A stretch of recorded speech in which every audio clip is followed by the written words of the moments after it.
हाँ जी, बृहदारण्यक उपनिषद में प्रथम अध्याय चौथा ब्राह्मण चल रहा है। पिछले प्रसंग में सार के रूप में अंत में ये बात कही गई थी, सोम को अन्न और अग्नि को अन्नाद, भोक्ता।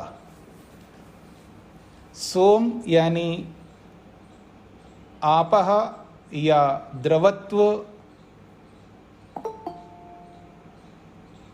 और अग्नि तो अग्नि है ही, तो सोम को अन्न बोला है और अग्नि को अन्नाद यानी भोक्ता, उसका खाने वाला, उस अन्न को खाने वाला, ये बात कही है। आज का प्रसंग बहुत महत्वपूर्ण है, सभी ध्यान से समझने का प्रयत्न करेंगे। तो 7वां श्लोक है, तद ह इदम अव्याकृतम आसीत। तद व इदम, ये जो सृष्टि थी, और सृष्टि में दो प्रकार की सृष्टि बताई थी, एक जड़ सृष्टि और एक चेतन सृष्टि।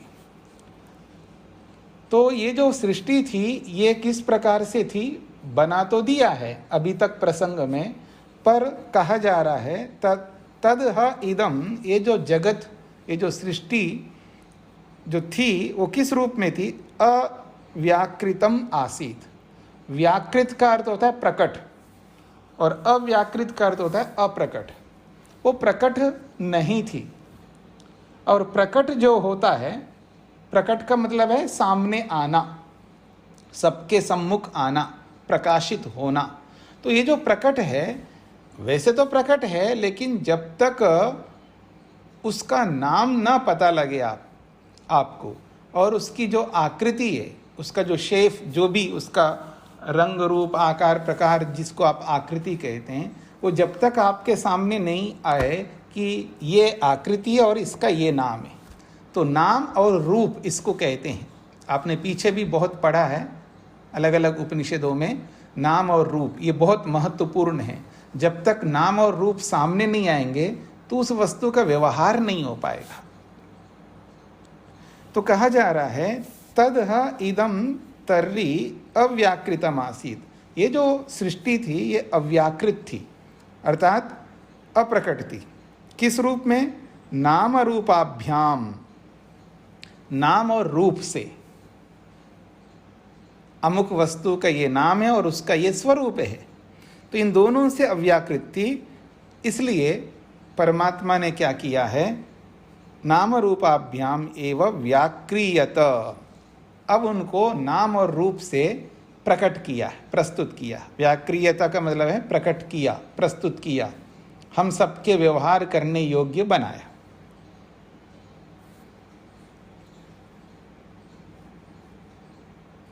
असौ नाम अयम इदम रूपम इति, इयम रूपः इति।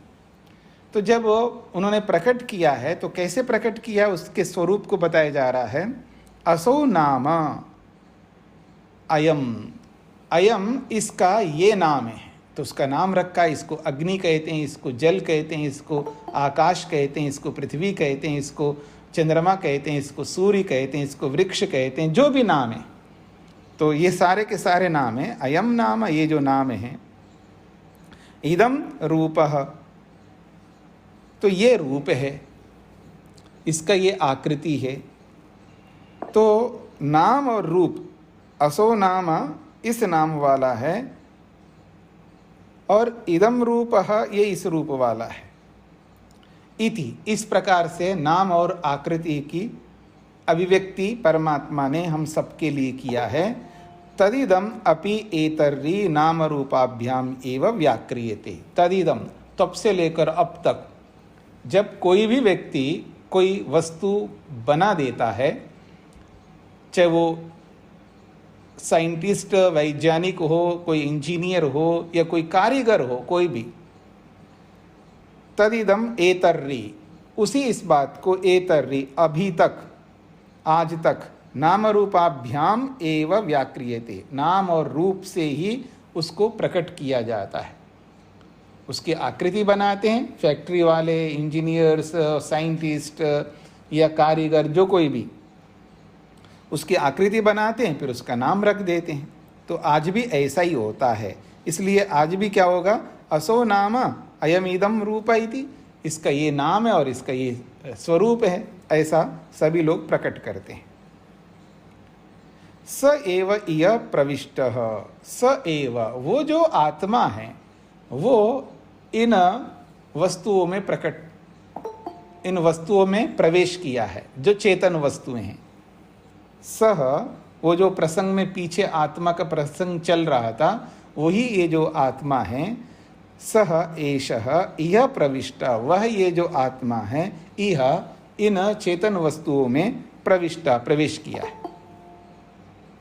और कैसे प्रवेश किया, प्रवेश करके कैसा व्यवहार करता है, तो कहते हैं आ नखाग्रेभ्य, मतलब आ नखाग्रेभ्य का मतलब हाथों के देखिए या पाँव के नाखून देख लीजिएगा, अपने पाँव के नाखूनों से लेकर के सिर के बालों तक, यानी सिर के कपाल तक, ऊपर तक। आ नखाग्रेभ्य, आ नखाग्रेभ्य का मतलब समझ रहे हैं ना, मतलब नीचे से लेकर ऊपर तक, सिर से लेकर के पाँव के नाखूनों तक, पूरे शरीर में वो व्याप्त हो गया अपनी संवेदना से। आप शरीर के किसी भी कोने में चुबो दीजिएगा, उसको समझ में आएगा, हाँ कोई मेरे को चुबो रहा है या चींटियां काट रहा है, या कोई भी संवेदना पूरे शरीर में, सब जगह, किसी भी ऐसा स्थान नहीं है जहाँ पर हमें संवेदना नहीं होती वहाँ से। तो इसलिए कहा जा रहा है सिर से लेकर के पाँव के अंगूठों तक, समझ लीजिएगा नाखून तक, उसने सब जगह अपना स्थान बना लिया है, सब जगह उसकी अनुभूति कर लेता है। यथा, इस बात को एक उदाहरण से समझाया जा रहा है। यथा क्षुरः क्षुराधाने, यथा क्षुरः क्षुरधाने अवहितः, जैसे एक चाकू है अथवा एक तलवार है, वो क्षुरधाने अवहिता, वो उसके मयान में वो पूरा व्याप्त होता है। जब उसके मयान कहते हैं, क्या कहते हैं आप, जब वो तलवार जो है जिसमें लगा के रखते हैं, पूरा ढक जाता है चारों ओर से, ऊपर से लेके नीचे तक। तो जैसे एक चाकू है, अथवा कुछ चाकू भी ओपन रहते हैं, लेकिन कुछ चाकू जो है, जो विशेषकर वो चाकू हैं जिनसे लोग किसी का गला घोटने में या किसी ऐसे कामों में प्रयोग करते हैं, वो ओपन नहीं रखते, वो बंद करके रखते उन चाकुओं को। तो जैसे चाकू हो या तलवार हो, जैसे मयान में जो भी नाम बोलते हैं आप, उसमें ढका रहता है। एक बात फिर कहा, यथा क्षुर क्षुरदाने अवहिता स्यात्, जैसे एक तलवार या एक छुरी जो है उसके म्यान में ढका हुआ रहता है, वैसा ही विश्वम्भरः व विश्वम्भर कुलाये। बहुत अच्छी बात कही जाए। ये दूसरा एक उदाहरण दिया है, विश्वम्भर, कितना अच्छा नाम दिया है, विश्वम्भर। विश्वम भरति धरति धारयति यह स विश्वम्भर। विश्वम्भर कहते हैं अग्नि को, जो विश्व को धारण कर रहा है। हम सबको अग्नि धारण कर रही है। सर्वत्र अग्नि, हमारे पूरे शरीर में भी अग्नि है। आप किसी लकड़ी को देखो, कोई ऐसी वस्तु नहीं जहाँ अग्नि ना हो। तो कहते हैं विश्वम्भरा, जो ये विश्वम्भरा नामक जो अग्नि है, वा का मतलब अथवा, अथवा विश्वम्भर को ही देख लीजिएगा, अग्नि को ही देख लीजिएगा। वो क्या है? विश्वम्भर कुलाये, वो विश्वम्भर कुलाये, वो सब जगह व्याप्त है, लेकिन उसमें व्याप्त हो, जैसे लकड़ी में भरी हुई अग्नि पर दिखाई नहीं देती है, शरीर में भरी हुई अग्नि पर दिखाई नहीं देती है, ऐसे हर वस्तु में विराजमान है अग्नि, पर दिखाई नहीं देगी।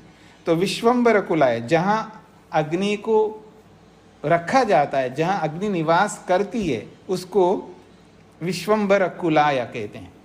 कुलाय का मतलब है अग्नि का रहने का स्थान। अग्नि का जो रहने का स्थान है, उस स्थान में अग्नि विराजमान है, यानी हर वस्तु में विराजमान है एक प्रकार से। तम न पश्यन्ति, फिर उस अग्नि को हम नहीं देख पाते। जैसे हमारे शरीर में अग्नि आप नहीं देख सकते, लकड़ी में अग्नि आप नहीं देख सकते, हर वस्तु में अग्नि नहीं देख सकते। तो तम न पश्यन्ति, उसको देख नहीं सकते। ठीक इसी प्रकार से आत्मा भी ऐसे ही है। आत्मा जो है हमारे शरीर में प्रविष्ट हो गया है, हमारे शरीर के अंदर विराजमान है, और सिर से लेके पांव के अंगूठों तक सर्वत्र व्याप्त है अपनी संवेदना के माध्यम से, अनुभूतियों के माध्यम से, पर उसको हम नहीं देख सकते। तम ना पश्यन्ति, हम लोग भी उस आत्मा को भी नहीं देख सकते, जैसे अग्नि को नहीं देख सकते। अकृत्स्न ही सह, उसको क्यों नहीं देख पाते हैं? तो कह रहे हैं अकृत्स्न। कृत्स्न कहते हैं संपूर्ण को, संपूर्णता को, और अकृत्स्न कहते हैं अपूर्ण को, अधूरे को। क्योंकि पूर्ण रूप से आत्मा ऐसे नहीं दिखाई देगा आपको। पूर्ण रूप से देखने के लिए बहुत सारा सामर्थ्य, शक्ति, बहुत कुछ होना चाहिए हमको। इसलिए अकृत्स्न ही स, वो अधूरा है, उसको पूर्ण रूप से नहीं देख सकते। आप कहने का, समझने का प्रयत्न करेंगे, क्यों नहीं देख सकते आत्मा को पूर्ण रूप से? तो उसका समाधान किया जा रहा है। थोड़ा मैंने प्रारंभ में बोला था, थोड़ा इसको समझने का प्रयत्न करिएगा। अब देखिएगा, प्राणन एव प्राणो नाम भवति। आत्मा को वैसे तो देख नहीं सकते आप। किसी को देखने के लिए आपको क्या चाहिए? कोई चिन्ह चाहिए, एक सिंबल चाहिए। आप उसको धर्म के रूप में, विशेषता के रूप में, गुण के रूप में आप देखेंगे, तो उसी के माध्यम से कोई भी वस्तु जब हमको दिखाई देती है, तो वो अपनी क्वालिटियों से दिखाई देती है। जैसे आप मेरे को देख रहे हैं, तो आप किसके माध्यम से देख रहे हैं? रूप के माध्यम से मेरे शरीर को देख रहे हैं। जब मैं बोल रहा हूं, तो वाणी के माध्यम से देख रहे हैं आप मुझ आत्मा को। तो एक ही माध्यम होगा ना, एक ही साधन से देख पा रहे हैं। तो इसको वाणी से देखने से आपको आत्मा का पूरा स्वरूप नहीं समझ में आएगा, क्योंकि वो एक माध्यम है। तो पूर्ण रूप से आत्मा को समझने के लिए तो हमें अलग मेहनत, पुरुषार्थ करना होगा। तो इसलिए कहा अकृत्स्न ही सा, वो पूर्ण रूप से समझ में नहीं आता है।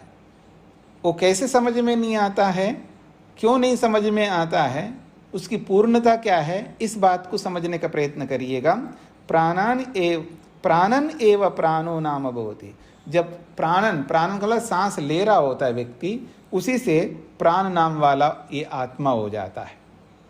हाँ, इसके प्राण चल रहे हैं, ये प्राण स्वरूप है एक प्रकार से। आत्मा ही तो प्राण ले रहा है एक प्रकार से। इनडायरेक्टली आप देखेंगे, आत्मा ही तो प्राण ले रहा है। आत्मा नहीं है तो प्राण चलेगा ही नहीं। तो इसलिए कहा जा रहा है प्राणन एव प्राण नाम भवति। प्राण ले रहा है, प्राण चल रहे हैं, इसलिए वो प्राण नाम वाला होता है। इसलिए जीवात्मा को प्राण शब्द से भी बोला जाता है, पीछे आपने पढ़ा है। फिर कहा वदन वाक। जब वदन बोल रहा होता है, वदन का मतलब बोल रहा है, तभी वो वाक, वाणी के माध्यम से जाना जाता है। पश्यन चक्षुः, और जब देख रहा होता है, पश्यन का मतलब है देखना, देख रहा होता है तब चक्षु, वो चक्षु के माध्यम से ही जाना जाता है। पश्यन चक्षुः, जब देख रहा होता है व्यक्ति तब चक्षुः, चक्षु हमारे सामने, चक्षु का मतलब है आंख, आँख सामने आ जाती है तो उस आँख से हमको समझ में आता है हाँ ये व्यक्ति है, आत्मा है। शृण्वन् श्रोत्रम, जब कोई व्यक्ति सुन रहा है, हाँ जी सुन रहे हो, तो आप कहते हैं हाँ सुन रहा हूँ, तो समझ में आता है ये सुन रहा है। तो श्रोत्रम, तब श्रोत्र के माध्यम से उसको हम लोग जान पा रहे होते हैं। हम आत्मा को जो जानते हैं वो कैसे जानते हैं, इस रहस्य को, इस विधि को बताया जा रहा है, इसको समझने का प्रयत्न करिएगा। तो कहा जा रहा है शृण्वन् श्रोत्रम, जब वो सुन रहा होता है तभी श्रोत्र वहाँ पर साधन बन रहा होता है। श्रोत्र के माध्यम से ही, कान के माध्यम से वो समझ पा रहा होता है। मनवानः मनः, जब व्यक्ति कोई मनन कर रहा है, चिंतन कर रहा है, विचार कर रहा है, कुछ भी थिंकिंग कोई भी कर रहा है, तो वो मन स्वरूप हो जाता है। तो चाहे आप मनन करो, विचार करो, मन स्वरूप वाला हो, चाहे वो श्रोत्र स्वरूप वाला हो, या चक्षु स्वरूप वाला हो, या वाणी स्वरूप वाला हो, या प्राण स्वरूप वाला हो, इन सब के माध्यम से जब आप आत्मा को समझ रहे होते हैं तो कहते हैं ये जो माध्यम बताया जाए वास्तव में है क्या ये, तो कहते हैं तानी अस्य एतानी कर्म नामानि एवा। अस्या, इस आत्मा के, तानी एतानी, वो ये जो जितने भी अभी साधन बताए हैं ये सब के सब कर्म नामानि एवा, ये सब कर्म नाम है। इनके इन कर्मों से ही तो हम समझ रहे हैं। नेत्र देखने का कर्म कर रहा है एक प्रकार से, श्रोत्र सुनने का कर्म कर रहा है एक प्रकार से, सब क्रियान्वित हो रहे हैं ना, सब कर्म कर रहे हैं, सब अपने अपने काम कर रहे हैं, चाहे वो ज्ञानेन्द्रियाँ हो या कर्मेंद्रिय हो, ये सब अपने अपने काम कर रहे हैं। तो कह रहे हैं अस्या तानी एतानी कर्म नामानि एव, ये सब उसके कर्म से जाने जा रहे हैं, ये उनके कर्म हैं।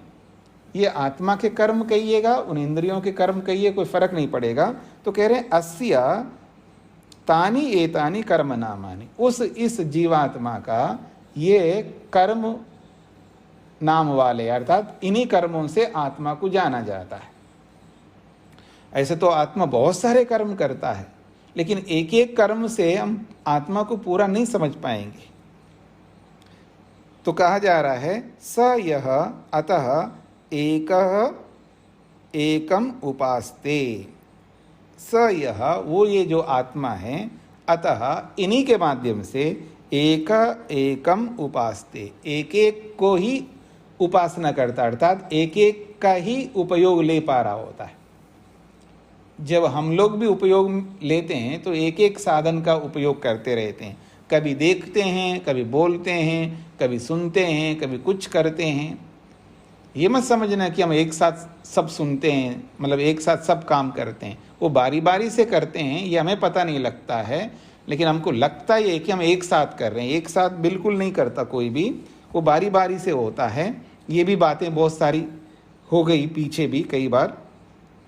तो कहते हैं स यह अतः एकम उपास्ते, वो एक एक इंद्रिय का, एक एक उसके कर्म का ही सेवन कर पाता है। न स वेद, इसलिए वो आत्मा को पूर्ण रूप से नहीं जान पाता है। इसलिए कहा जा रहा है न स वेद, वो नहीं जानता है। क्यों? अकृत्स्न ही एव, वो तो अकृत्स्न है, अपूर्ण है। मतलब उसके एक एक कर्म से आत्मा समझ में नहीं आएगा, उसके सारे कर्मों को समझना पड़ेगा, तब आत्मा समझ में आएगा। आत्मा के स्वरूप को समझना है तो उसके सारे कर्मों को समझना पड़ेगा। तो इसलिए कह रहे हैं न सवेदा, इसलिए वो आदमी जो है, हम में से जो कोई भी हो, न वेदा, आत्मा को नहीं जानते। क्यों?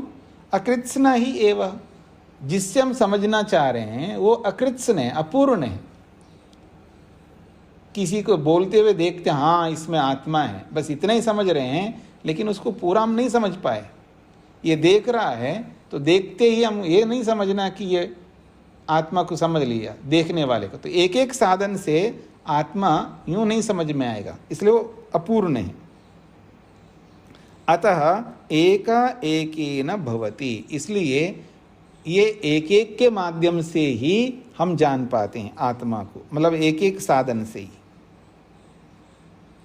आत्मा एव उपासीत, इसलिए आप उन इंद्रियों के माध्यम से, उसके गुणों के माध्यम से या उसके साधनों के माध्यम से आप पूरा आत्मा को नहीं समझ सकते।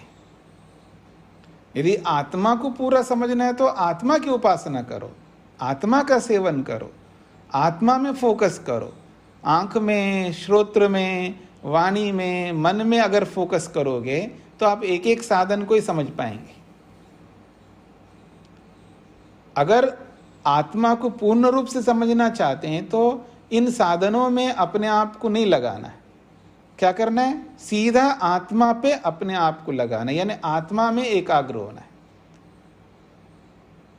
कोई इंद्रियों में एकाग्र होता है, अथवा यूं कहिए कि कोई रूप में एकाग्र होता है, कोई गंध में एकाग्र होता है, कोई शब्द में एकाग्र होता है। रूप, रस, गंध, स्पर्श, शब्द जो भी है, इनमें अगर हम एकाग्र हो रहे हैं तो वो एक एक साधन में ही हमारी इतिश्री हो जाएगी। मतलब सारा जीवन एक ही चीज में लग कर के हम अपने आप को समाप्त कर देंगे, पार नहीं हो पाएंगे। इसलिए योग दर्शनकार महर्षि पतंजलि ने भी योग में एक बात कही, विशेष बात। वहाँ भी यही कहा कि एक एक इंद्रिय के पीछे पड़ते रहोगे, बहुत मुश्किल हो जाएगा, समझ नहीं पाओगे। इसलिए आत्मा को पकड़ो, आत्मा स्वरूप को पकड़ो, वो संपूर्ण है। तो इसलिए कह रहे हैं आत्मा एवं उपासिता, आत्मा की उपासना करो। अत्र ही एते सर्वम एकम भवति, या अत्र ही एते सर्वे एकम भवति। अत्र, इस आत्मा में आकर के सर्वे, ये सब इंद्रियां, ये सब साधन, उसके ये सब कर्म जो है एकम भवति, एकीभूत हो जाते हैं। वो सब उसी आत्मा के अंदर ही अंतर्नीत हो जाते हैं। तदेतद अपनीयम, अब बहुत बड़ी बात कही जा रही, तदेतद अपनीयम। तदेतद नहीं, अपनीयम नहीं, पदनीयम। तदेतद पदनीयम, वो आत्मा है, वो पदनीय है। पद जो है गत्यर्थक धातु है, तो गति के तीन अर्थ होते हैं, ज्ञान, गमन, प्राप्ति। जैसे गम धातु है, गच्छति का मतलब जाता भी है, गच्छति का मतलब प्राप्त होता भी है। मैं एक उदाहरण दूं कि रामः आनंदम गच्छति, इसका अर्थ क्या होगा? राम आनंदम गच्छति का मतलब है राम आनंद को पाता है, ऐसा अर्थ होगा। तो गम धातु के तीन अर्थ होते हैं। यदि मैं ये बोलूं रामः विद्यालयम गच्छति, राम विद्यालयम गच्छति, तो यहाँ अर्थ होगा राम विद्यालय जाता है, ऐसा अर्थ होगा।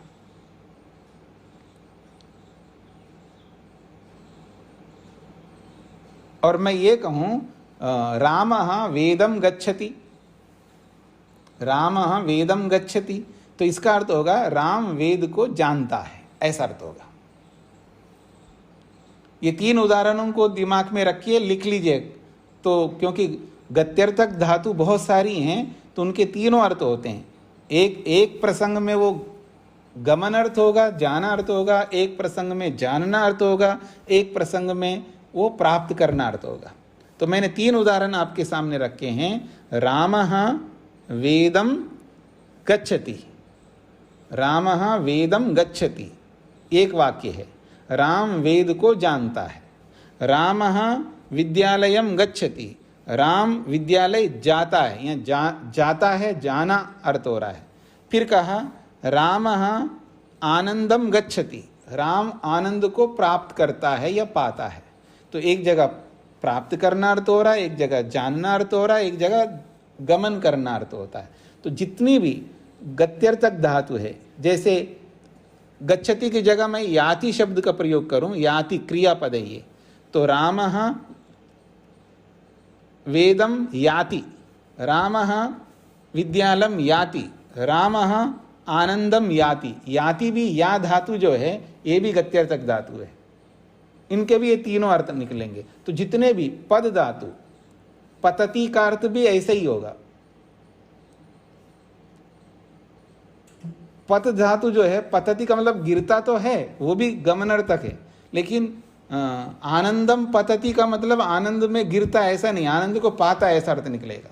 तो जितने भी गत्यर्थक धातु है, यानी एक जैसे अर्थ को बताने वाले, गत्यर्थक का मतलब है गति अर्थ को कहने वाली जितनी भी धातु है उसके 3 अर्थ होते हैं मुख्य रूप से।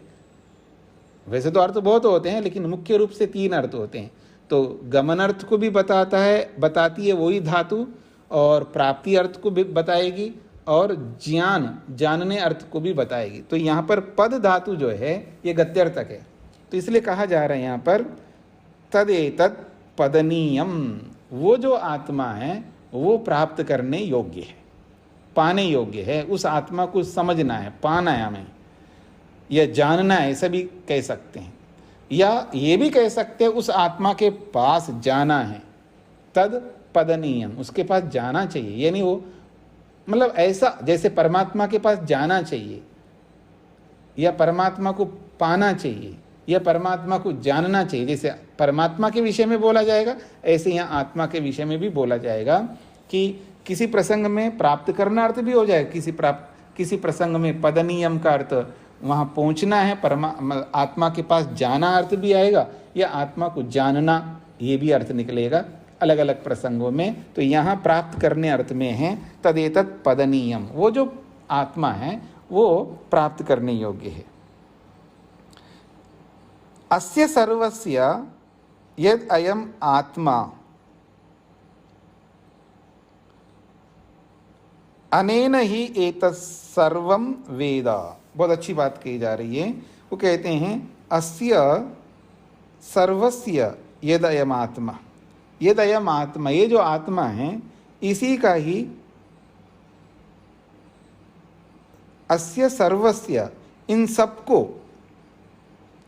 सबको समझ में आ जाएंगे। अस्य सर्वस्य यदयम आत्मा, सर्वस्य का मतलब है सब, अस्य इस आत्मा के ही वो सब गुण हैं जो अभी पीछे बताए, देखने का है या बोलने का है या सुनने का है। वास्तव में ये जो सुनने का जो स्वरूप है, देखने का जो स्वरूप है या बोलने का जो स्वरूप है, ये सब आत्मा के ही है।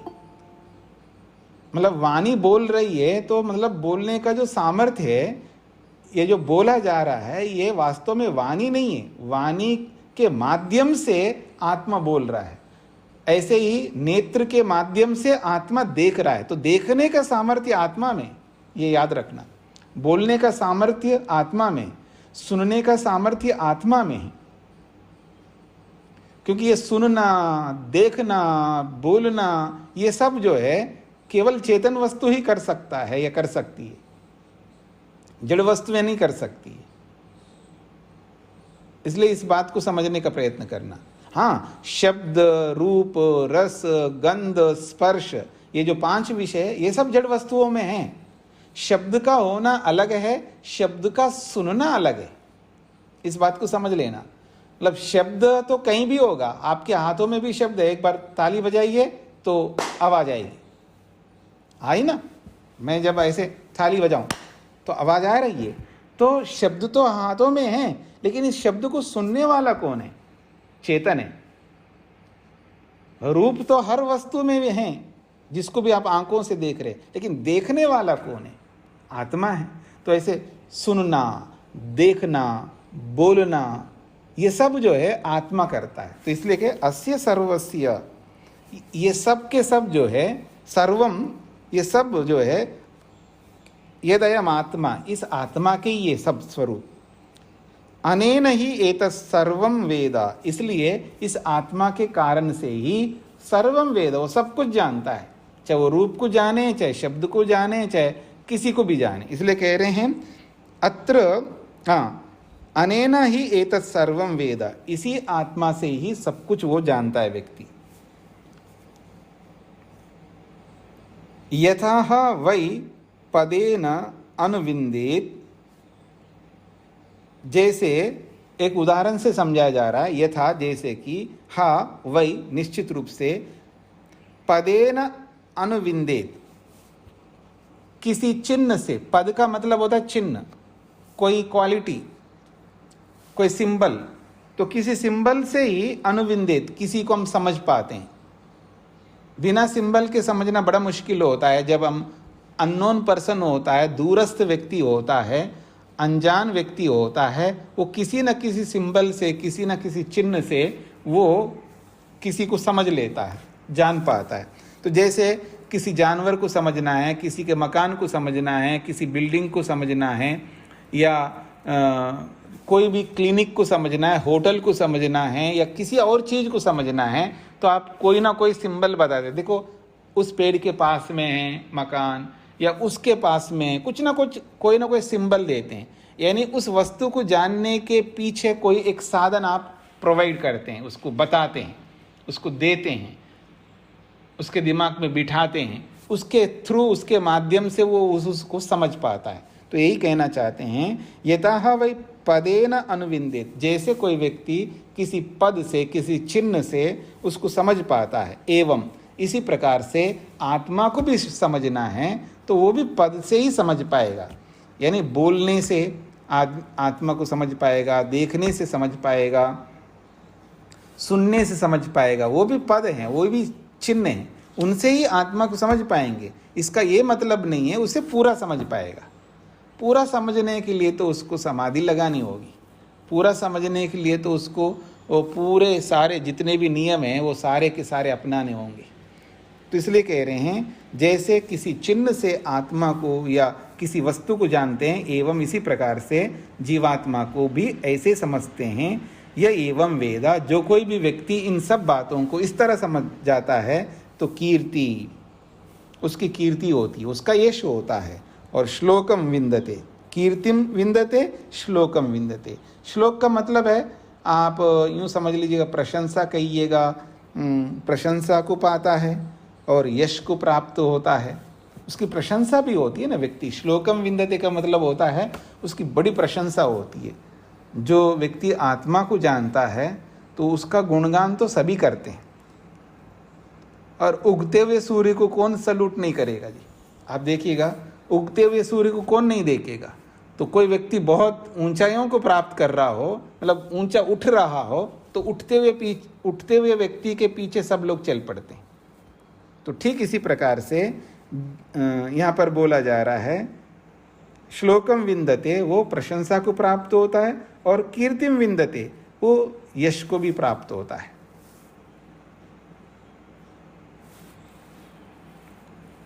दोनों बातें, मतलब एक तो उसका गुणगान और एक उसकी कीर्ति, यश, ये दोनों ही उसको प्राप्त होते हैं जो आत्म तत्व को इस रूप में समझता है, जानता है। तो इस पूरे इतने बड़े श्लोक का जो सार है, आत्मा को अगर कोई व्यक्ति हम में से जानना चाहते हैं, साधन तो चाहिए, साधनों के माध्यम से जानेंगे, लेकिन साधन में ही हम अपने आप को समाप्त ना कर दे, साधनों में ही अपने आप को लगा करके जीवन भर साधनों के पीछे लगे रहे और साधनों में ही समाप्त हो जाए, ऐसा ना करें। साधन यद्यपि साधन ही रहेगा, माध्यम रहेगा, माध्यम को माध्यम बनाए रखना है हमें, उस माध्यम को साध्य नहीं बनाना, वही प्राप्तव्य नहीं बनाना, उसी को टारगेट नहीं बनाना, उसी को गोल नहीं बनाना, ऐसे समझ लीजिएगा। अब आगे कहा जा रहा है जो बहुत प्रमुख बात है, कितना ही हम लोग आत्मा को समझने का प्रयत्न करें, साधनों से जान ले, सब लोग जानते हैं, आप लोग भी, समाधि को छोड़ दीजिएगा, समाधि के अलावा आप सब जानते हैं आत्मा के बारे में, सब जानते हैं और नहीं भी जानते हैं, दोनों बातें हैं। अब एक बहुत विशेष बात कही जा रही है, आगे भी बोलेंगे, याज्ञवल्क्य के मुख से बुलवाया जाएगा, लेकिन यहाँ भी थोड़ा संकेत दूसरे ढंग से दिया जा रहा है। तदेतत् प्रेयः पुत्रात्, तदेतत्, ये जो आत्मा है ना जिसकी चर्चा हम लोग कर रहे हैं, देखिए आत्मा तो आत्मा ही है, स्वयं तो स्वयं हूँ, मैं तो मैं ही हूँ, रहूँगा, मैं कोई दूसरा नहीं हो पाएगा। लेकिन अगर मेरा बेटा और मैं दोनों आमने सामने हो जाएं तो बेटा जाए भाड़ में, मैं को रखूँगा। ये स्थिति वास्तव में एक्चुअल स्थिति ये है व्यक्ति की, आप देखेंगे तो वास्तविकता यही होती है। तो यही कहना चाहते हैं, तदेतत् प्रेय पुत्रात्, पुत्र से भी प्रिय लगता है स्वयं। आदमी जो है ना अपने आप को पुत्र से भी अपने ज़्यादा तवज्जो देता है, अहमियत देता है, मतलब महत्व देता है, यूँ कहिएगा। तो पुत्रात् प्रेयः तदेतद्, वो ये जो आत्मा है वो पुत्र से भी अधिक प्रिय है। फिर कहा वित्तात् प्रेयः, वो धन से भी अधिक प्रिय है। ऐसे आप सबके साथ लगाइए, पत्नी से भी अधिक प्रिय है, बेटे से तो बोल ही दिया है, और पति से या सास से, बहू से, गुरु से, विद्यार्थी से, मकान से, वित्त बोल दिया, तो सभी वस्तुओं के साथ आप जोड़ सकते। हम अपने आप को सर्वाधिक प्रिय मानते हैं, अपने आप को सर्वाधिक महत्व देते हैं। ये तब आपको समझ में आएगा जब यथार्थता की ओर बढ़ने का प्रयास करेंगे। अविद्या में रहेंगे तो समझ में नहीं आएगा, अविद्या में रहेंगे तो समझ में नहीं आएगा। यथार्थता की ओर बढ़ेंगे तब समझ में आएगा व्यक्ति को। नहीं तो थोड़ा सा पॉलिटिशियन बन करके देखना, तो भी थोड़ा बहुत समझ में आएगा आपको। अगर बाप से बेटा अधिक बढ़ रहा है तो फिर बाप जो है ना बेटे को हटाना चाहता है, या बेटे से बाप अधिक बढ़ रहा है तो बाप को भी हटाना चाहेगा। पिक्चरों में आप देखते हैं, रियलिटी में भी ऐसा होता ही है। तो इस बात को समझ लीजिएगा। तो किसी न किसी वे में, किसी न किसी स्थिति में आप देखेंगे तो यही बात कही जा रही है। तो पुत्र से भी अधिक अपने आप को प्रिय मानता है, वित्त धन से भी प्रिय मानता है। तो एक साथ सब कहे जा रहा है, अन्यस्मात् सर्वस्मात्। अब एक साथ सब, एक एक को क्या गिनाऊं? अन्यस्मात् सर्वस्मात्, अन्य जितने भी है, सर्वस्मात् सब, सबको चपेटे में ले लिया। अन्य जितने भी है, अपने से अलग जो कोई भी वस्तु है, उन सब से अपने आप को प्रिय मानता है। इसलिए कहा अन्यस्मात् सर्वस्मात्, अन्य से जितने भी, सर्वस्माद अन्यस्माद, बाकी जितने भी है उन सब से अपने आप को प्रिय, वो श्रेष्ठ मानता है व्यक्ति। फिर कहा अंतरतरम यदयम आत्मा। अंतरतरम, क्योंकि मैं जो है ना ये आत्मा के बहुत निकट है। मैंपन जो है ना, अहमअस्मि वाली जो अनुभूति है, वो आत्मा के सबसे निकटता है। अपने अहंकार को नहीं छोड़ सकता व्यक्ति। अविद्या से इतना ग्रस्त हम रहते हैं, हम अपने अहंकार को नहीं छोड़ पाते। इसलिए चाहे वो पत्नी हो, चाहे पिता हो, चाहे माता हो, चाहे वो कोई भी हो, जब अहंकार पर चोट पड़ती है तो व्यक्ति सबको किनारे कर देता है, किसी को कुछ नहीं मानता है, अपने आप को ही सामने रखता है। क्योंकि वो अंतरतरम, सबसे निकट है, वो अपने आप को सबसे निकट मानता है। अहम और आत्मा के बीच में निकटता अहम ही वो है, बाकी लोग नहीं, वो दूर के हैं। तो इसलिए कहा जा रहा है अंतरतम यदयम आत्मा, ये जो आत्मा है वो सबसे निकट है उस अहम के पीछे। सह यह अन्यम आत्मनः प्रियम ब्रुवानः, वह ये जो है अन्यम आत्मनः, दूसरी आत्मा को प्रियम ब्रुवाना, प्रिय बोलता हुआ, ब्रुयात प्रियम रोत्स्यति इति ईश्वर। बहुत अच्छी बात कही जा रही है। तो यदि कोई व्यक्ति सह यह, वह ये जो व्यक्ति अन्यम आत्मनः प्रियम ब्रुवाना, दूसरी आत्मा को प्रिय बोलता हुआ, अगर बोले, या ऐसा भी कह सकते, दूसरी अपने से अलग कोई कहे ये मेरे से अधिक प्रिय है, कोई माँ बोले बेटे को बोले, या कोई पिता बोले, या कोई किसी को भी बोले, तो ऐसा बोले तो कहा जा रहा है जो भी प्रियम उनको प्रिय समझता है, रोत्स्यति, वो रोएगा। वास्तव में वो रोएगा। रोत्स्यति का मतलब है वो रो लेगा। रोलेगा का मतलब है उसकी हानि होगी, क्योंकि वो दिल से अंदर से वो सामने वाले को प्रिय नहीं बोल पाएगा, अपने को सब सर्वाधिक प्रिय बोलेगा व्यक्ति, अपने आप को ज़्यादा समझ। जैसे कोई मान लो ज़्यादा अनुकूलता रहेगी, पति पत्नी अपने आप को सामने रख करके जब देखेंगे तो पति अपने आप को ज़्यादा अक्लमंद समझता है, और पत्नी भी कोई कम नहीं है, पत्नी भी अपने आप को ज़्यादा अक्लमंद समझती हैं। जब दोनों पढ़े लिखे होते हैं ना, फिर देखना, और पढ़े लिखे ना भी हो वो बोल तो नहीं पाएगी पत्नी पति के सामने, लेकिन मन में तो ये रखेगी, क्या बोलता रहता, बक बक करता रहता है, इसको कुछ पता तो है ही नहीं। ऐसे मन में कोई ना कोई किसी न किसी वे में, किसी न किसी डायरेक्शन में भाव आता है व्यक्ति के अंदर, मैं इससे अधिक जानकार हूँ। ऐसा अहम पर जब चोट पड़ती है तो कोई किसी को कुछ नहीं मानता, अपने आप को सर्वोपरि रखता है। इस बात को समझना है।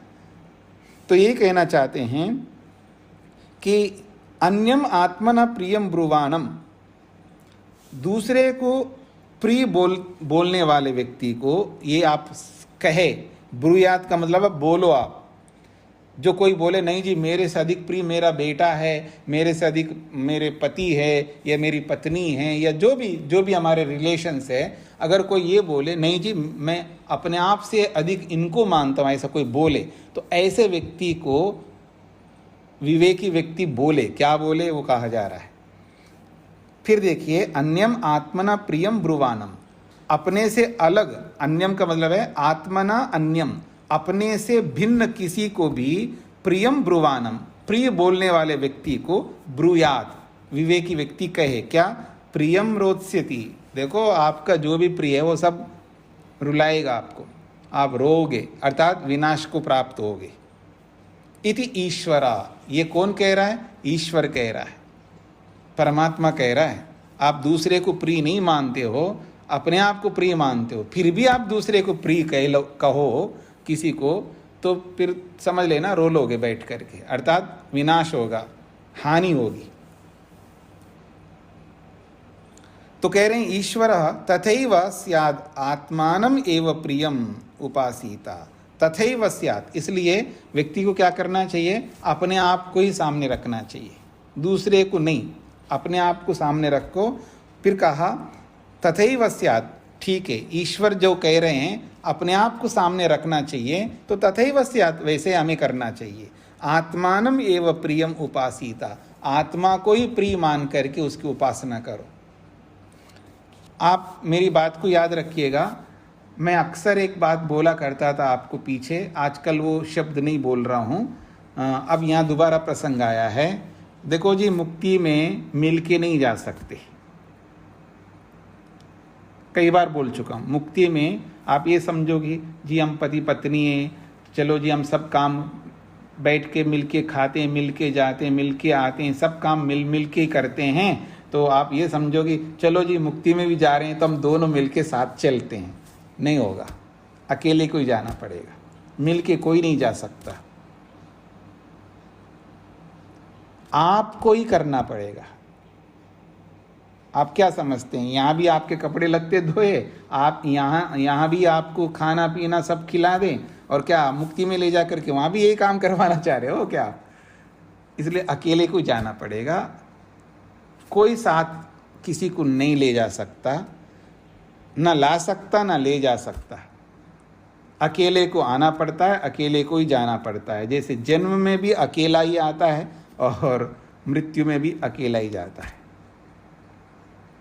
नहीं जी, अभी अभी तो सुना है हमने कि एक माँ ने जो है 9 बच्चों को एक साथ जन्म लिया, देखो 9 बच्चे एक साथ आए जन्म।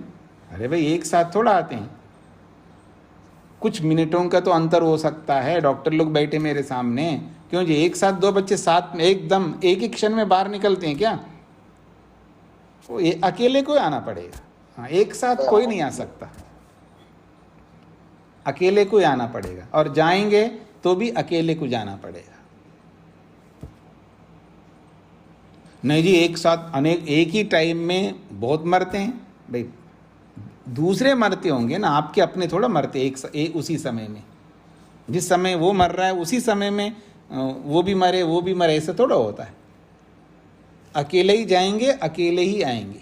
तो इसलिए कहा जा रहा है कि आत्मानम एव प्रियम उपासीता, इसलिए अपने आप को प्रिय मानो और अपने आप को जानने का मेहनत करो, अपने आप की उपासना करो का मतलब है अपने आप को जानो, अपना ही स्वयं का ही सेवन कर लो, दूसरे के सेवन करने के पीछे अपने आप को भुलाना नहीं। कई लोग क्या करते हैं, कई बार विशेषकर जो मोह जिनके अंदर बहुत ज़्यादा होता है, आप लोग बुरा ना माने, और मान भी लोगों तो कौन सा बुरा मेरा होने वाला है। तो खैर देखिएगा, कई बार क्या होता है, जैसे माँ होती है अथवा बहन होती है अथवा कोई भी स्त्री, कई बार अधिक मोह के कारण से सबके पीछे लगी रहती है और अपने अस्तित्व को जो है डामाडोल करती रहती है। मतलब उसके अंदर बीपी लो हो रहा है, उसके अंदर अशक्ति हो रही है और खा नहीं रही है समय पर सो नहीं रही है, बस लगी रहती है, सबके लिए लगी रहती है। मैं ये नहीं कहना चाह रहा हूँ सबकी सेवा नहीं करनी चाहिए, मेरा ये बिल्कुल तात्पर्य नहीं है। सब लोग सबकी सेवा करें, हमें कोई आपत्ति नहीं है। पूरा करो, अपने आप को झोंक दो, इसका ये मतलब है अपने अस्तित्व को मिटा के नहीं, अपने आप को संभालते हुए, अपने अस्तित्व को बचाते हुए दूसरों के अस्तित्व को बचाने में लगना चाहिए। और हम क्या करते हैं, हम अपने अस्तित्व को खो देते हैं और दूसरों के अस्तित्व को बचाने के चक्कर में लगे रहते हैं। ऐसा नहीं करना। अस्तित्व को बचाने का मतलब है उसको खिला रहे हैं, पिला रहे हैं, सुला रहे हैं, ये कर रहे हैं, वो कर रहे हैं, उसका हर चीज़ ध्यान रख रहे हैं और अपना ध्यान नहीं रख रहे हैं, स्वयं का ध्यान नहीं है। इससे क्या होगा, बहुत बड़ी हानि होगी। इससे साधारण हानि होगी, फिजिकली तो हो रही है हानि, मेंटली भी होगी, इमोशनली भी होगी, स्पिरिचुअली भी, सब प्रकार से हानि होगी। शारीरिक हानि, मानसिक हानि, भावनात्मक हानि और आध्यात्मिक हानि, सारी हानियाँ हैं। और सबसे बड़ी हानि तो मुक्ति की है, और सबसे बड़ी हानि तो शांति की है, तृप्ति की है, निर्भयता की, स्वतंत्रता की। कितनी बड़ी हानि होती है। इसलिए अपने को बचाए रखते हो, फिर सबके लिए करो। अपने अस्तित्व को मिटाना नहीं है, अपने आप को स्वस्थ, जैसे आजकल कोरोना है, बहुत अच्छी बात है। आप में से कुछ लोग ऐसे हैं कि बहुत सेवा में लगे हुए हैं और सेवा करनी भी चाहिए ऐसे प्रसंग में। इसका ये अर्थ नहीं है कि अपने आप को भुला दो। मान लो एक व्यक्ति घर का सदस्य, जैसे चाहे वो माँ हो या कोई भी हो, वो सब के लिए लगी हुई है। और इतना ही नहीं है, बाहर के लोगों के लिए भी लगी हुई है। बाहर के का मतलब है कि सब रिलेशन होता ही है, जैसे कोई बहन है या कोई भाई है या कोई समधी है या कोई दूसरे हैं, तो उनके यहाँ कुछ हो गया और हमें उनके लिए सेवा करनी है, तो हम सब कुछ उनके लिए लग रहे हैं, क्योंकि उनके लिए कोई है ही नहीं करने वाले। पूरा का पूरा परिवार जो है कोरोना से ग्रस्त है मान लीजिएगा, और सब एक दूसरे के कुछ कर नहीं सकते, तो पराई करेगा, दूसरा ही करेगा, जो समधी हो या जो उनके माँ बाप हो या जो भी है। तो उन सबके लिए जब हम कर रहे होते हैं तो हम अपने आप को भुला देते हैं, इतना अधिक इन्वॉल्व होते हैं, अपने आप को भुला देते हैं और स्वयं अशक्त हो जाता है, असामर्थ्य से युक्त होता है, स्वयं की शरीर में हानि हो रही होती है, मेंटली भी हानि हो रही होती है, इमोशनली भी हानि हो रही होती है, स्पिरिचुअली तो हानि ही हानि है। तो ऐसी हानि किसी को भी नहीं होनी चाहिए। इसका यह अभिप्राय नहीं उनकी सेवा ना करें, फिर बिल्कुल करिएगा, करना ही है हमको, लेकिन ऐसा नहीं करना है अपनी हानि करते हुए। तो इस बात को अगर ध्यान में रखते हुए करेंगे तो शारीरिक रूप से भी हम बचे रहेंगे, भावनात्मक रूप से भी बचे रहेंगे, मानसिक रूप से भी बचे रहेंगे और आध्यात्मिक दृष्टि से तो पूरा बचे रहेंगे।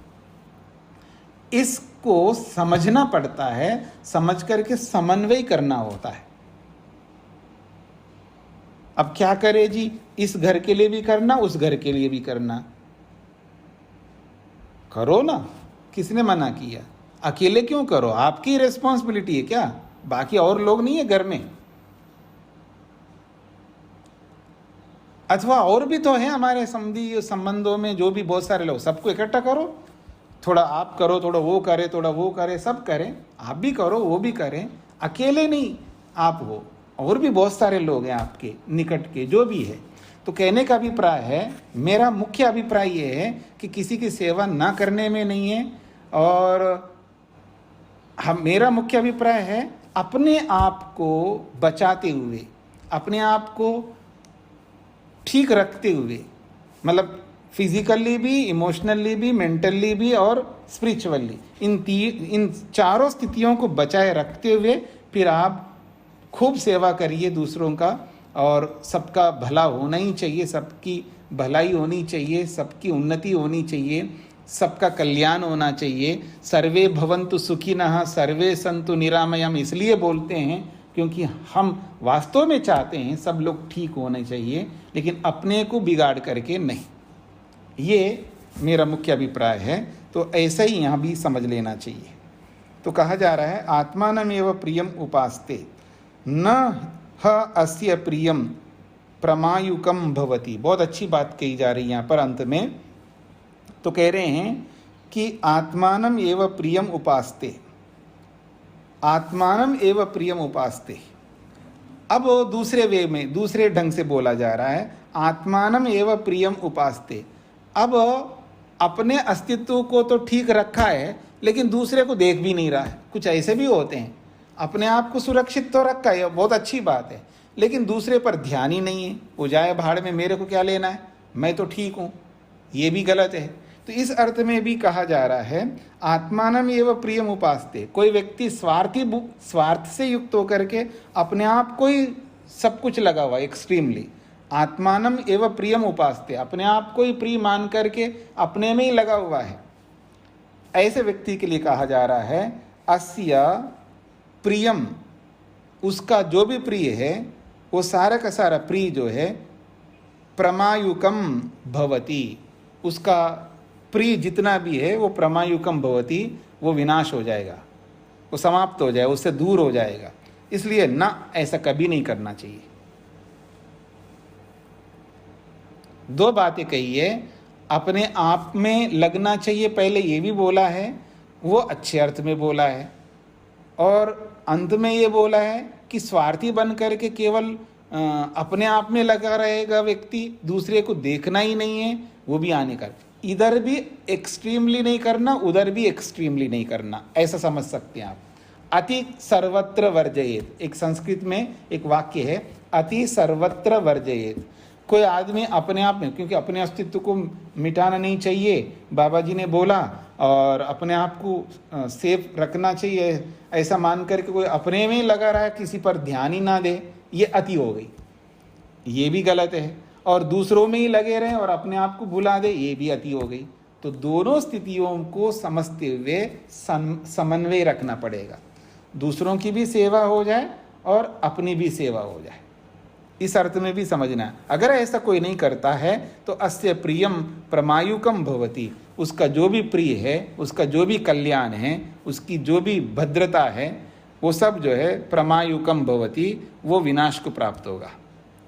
मतलब मोटी भाषा में कहूँ तो वो मृत्यु को ही प्राप्त करेगा। ऐसा नहीं होना चाहिए, इसका अभिप्राय है। तो आत्मा संबंधी बहुत सारी बातें यहाँ पर बोली गई है। हमने 2 श्लोक पढ़े हैं, इन दोनों श्लोकों में ये बातें कही है। एक और श्लोक पढ़ लेते हैं जो इससे संबंधित हैं। तद आहुर यद ब्रह्म विद्यया सर्वं भविष्यन्तः मनुष्या मन्यन्ते किमु तद ब्रह्म अवेद यस्मात् तत्सर्वम अभवत इति।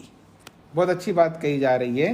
वो कहते हैं तद आहुर, इस बात को कहते हैं, क्या कहते हैं, कौन कहते हैं, मनुष्याः, मनुष्य लोग कहते हैं, हम जैसे लोग कहते हैं। ब्रह्म विद्या सर्वम भविष्यन्ता, ब्रह्म विद्या के माध्यम से सर्वम भविष्यन्ता, सब कुछ सिद्ध होता है, सब कुछ प्राप्त कर लेंगे, ऐसा कुछ लोग कहते हैं। मन्यन्ते किम उ तद ब्रह्मा अवेद, क्या वो ऐसा मानते हैं, इस तरह करेंगे तो तद ब्रह्मा अवेद, उस ब्रह्म को समझ लेगा कोई व्यक्ति, उसको जान लेगा। यस्मात् तत्सर्वम सर्वम अभवदिति, जिस ब्रह्म विद्या से वो सब कुछ प्राप्त कर लेगा, ऐसा वास्तव में होता है? एक प्रश्नवाचक अर्थ में बोला जा रहा है।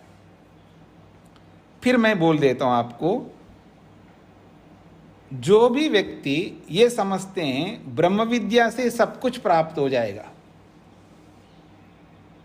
तद आहु, ये बात कहते हैं। कौन कहते हैं? मनुष्य लोग कहते हैं ब्रह्म विद्या सर्वम भविष्यन्तः, ब्रह्म विद्या के माध्यम से सब कुछ हो जाएगा, ऐसा मन्यन्ते, ऐसा जो लोग मानते हैं। तो प्रश्न के अर्थ में किमु किम उ, क्या तद ब्रह्म अवेद, इससे ब्रह्म समझ में आ जाएगा, ब्रह्म को जान लेंगे, ब्रह्म को प्राप्त कर लेंगे। यस्मात् तत्सर्वम अभवदिति, जिस ब्रह्म विद्या के कारण से तत्सर्वम अभवद, वो सब कुछ प्राप्त हो जाए या सब कुछ प्राप्त हो गया, ऐसा जो भी लोग बोलते हैं, ये वास्तव में यथार्थ में बोलते हैं, ये अतिशयोक्ति में बोलते हैं, यह वास्तव में ऐसा होता है क्या? ये प्रश्नवाचक ये श्लोक है 9वां।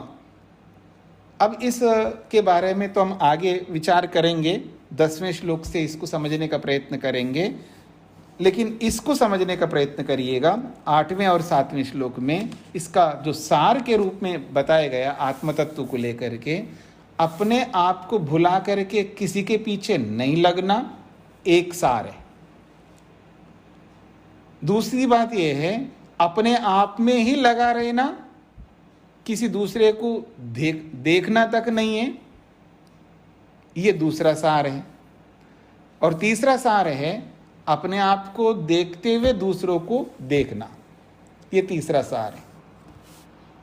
एक तो ये है कि केवल दूसरे के लिए लगा रहना, अपने को भुला देना, अपने को समाप्त कर देना, अथवा मैं दूसरे शब्दों में बोलूं, दूसरों में लग लग करके अपने एम को, अपने लक्ष्य को, अपने उद्देश्य को, जो अभ्युदय और निःश्रेयस रूपी मुक्ति सुख को जो प्राप्त करना है, उससे दूर हो जाएं, दूसरों में लग करके अपने प्रयोजन से दूर हो जाएं, ये सार है।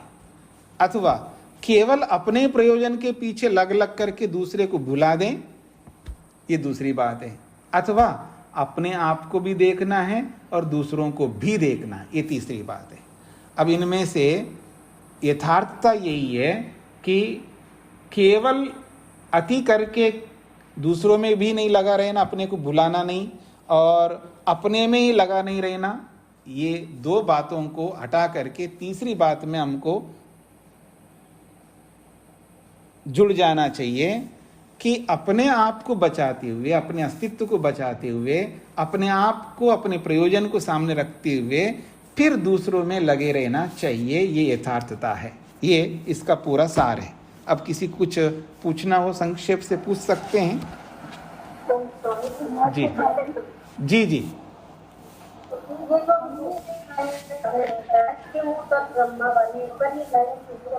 आपकी वॉइस ब्रेक हो रहा है। ये जो अभी 9वें श्लोक की दूसरी लाइन है, जी जी, ये तद ब्रह्मा वाली जी, इसको एक बार बता दीजिए। जी देखिए, तद आहु, तद का मतलब है, अच्छा नीचे वाले, तो मन्यन्ते का मतलब है मानते हैं, मन्यन्ते का मतलब है मानते हैं। क्या मानते हैं? तो ये मन्यन्ते ऊपर के साथ जुड़ता है, ऊपर के साथ। हाँ जी। अब उसके बाद किम उ, किम का मतलब क्या, उ का मतलब है प्रश्नवाचक, क्या ऐसा हो सकता है? तद ब्रह्मा, वो जो ब्रह्म है, परमात्मा है, या कोई भी बड़ी वस्तु है, अवेत जाना जाता है, यस्मात् तत्सर्वम अभवदिति, यस्मात् जिसको जान लेने से तत्सर्वम अभवत, वो सारा का सारा कुछ आपको प्राप्त हो जाए, मतलब उस ब्रह्म को जान लेने से वो जो कुछ भी आप पाना चाहते हैं वो सब कुछ आपको प्राप्त हो जाए, ये क्या हो सकता है? ये प्रश्नार्थक है। उत्तर कल मिलेगा। हाँ जी, उत्तर तो कल मिलेगा, आगे बताएंगे। जी जी। एक प्रश्न और है जी। जैसे पशुओं के लिए आपने बोला था ना, जो फूल के निशान ढूंढते हैं जी जी, पदे नानुदेश से, तो आत्मा के मतलब हम श्रोत्र वाणी वगैरह आदि से आत्मा को ढूंढते, आत्मा को समझते हैं ना। जैसे मान लो पता नहीं लग रहा है कि ये जिंदा है, मरा है, मान लो ऐसी परिस्थिति में हम देखते हैं, तो उसका सांस चल रहा है, तो उसके प्राण चल रहा है, तो उससे समझ लेते हैं, ठीक है ना। हमें पता नहीं लग रहा है, लेकिन बोल तो रहा है, कुछ तो बोल रहा है, तो उससे भी पता लगता है कि कोई है। हाँ, तो वो देख रहा है तो उससे भी पता लगता है। तो एक एक साधन से हम आत्मा को जान तो लेते हैं, इसका ये मतलब नहीं है आत्मा को पूरा हम जानते हैं। तो एक एक से जान करके हम इतिश्री ना करें।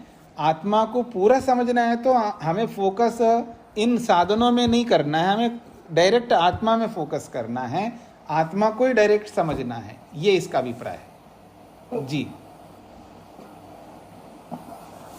तो इसको यहीं पर, हाँ जी नमस्ते छोटा सा पूछना है जी।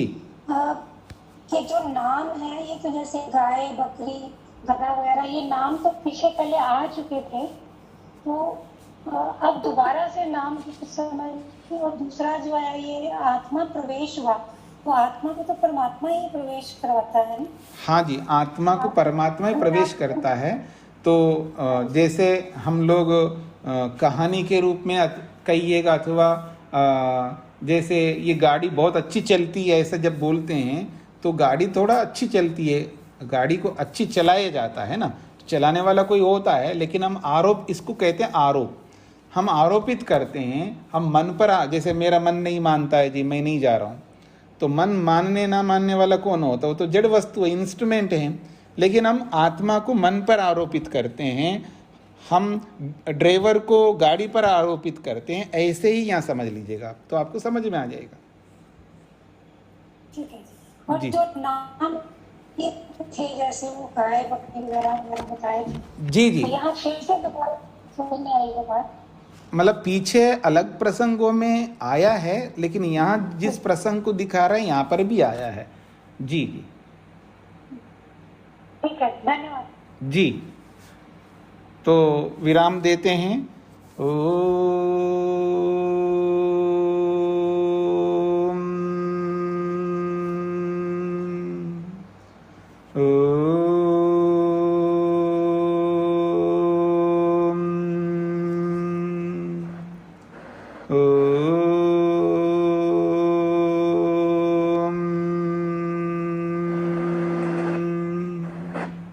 सभी को नमस्ते।